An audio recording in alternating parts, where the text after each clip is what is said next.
హోలా! ఈ న్యూస్ గురించి మీరు ఆల్రెడీ వినే ఉంటారు. కొన్ని రోజులుగా సోషల్ మీడియాలో దద్దరిల్లిపోతుంది. కానీ ఈ పాప నవ్వు కోసం 2 రాష్ట్రాలు కదిలొచ్చి ఇంత బాగా హెల్ప్ చేస్తారని నేనైతే అసలు అనుకోలేదు. కాబట్టి మా వంతు ప్రయత్నంగా రాజమండ్రిలో సోమవారం, మంగళవారం, బుధవారం క్యాంప్ అనేది స్టార్ట్ చేస్తున్నాం ఫండ్ కలెక్షన్ కోసం. సో దయచేసి రాజమండ్రి చుట్టుపక్కలలో లేదా రాజమండ్రిలో ఎవరైనా ఉంటే మాకు హెల్ప్ చేస్తారనుకుంటున్నాము. మీరు రావచ్చు లేదా స్కానర్ పెడతాము. ఆ స్కానర్ కి మీరు అమౌంట్ పంపించినా సరే ఓకే. ఇది ఫేక్ అని మాత్రం అనుకోకండి. మేము స్టార్ట్ చేసిన దగ్గర నుంచి ఎండ్ అయ్యే వరకు మనీ కలెక్టింగ్ దగ్గర ప్రతిదీ కూడా యూట్యూబ్ లైవ్ అనేది రన్ అవుతూనే ఉంటది. మేము ప్రతిదీ లైవ్ లోనే చేస్తామన్నమాట. ఎలాంటి చీటింగ్ ఉండదు. మీరు ఈ వీడియోకి లైక్ అలాగే కమెంట్ చేయకపోయినా ప్రాబ్లం లేదు.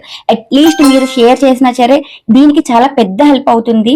సో ప్లీజ్ మమ్మల్ని సపోర్ట్ చేస్తారనుకుంటున్నాను. దీనికి సంబంధించిన ప్రతిదీ అప్డేట్ నేను ఇస్తూనే ఉంటాను. సో ప్లీజ్ సపోర్ట్ చేయండి. అలాగే ఈ వీడియోని మీకు రాజమండ్రి వాస్తవులు ఎవరైనా తెలిస్తే కనుక షేర్ చేస్తారని కోరుకుంటున్నాను. Thank you.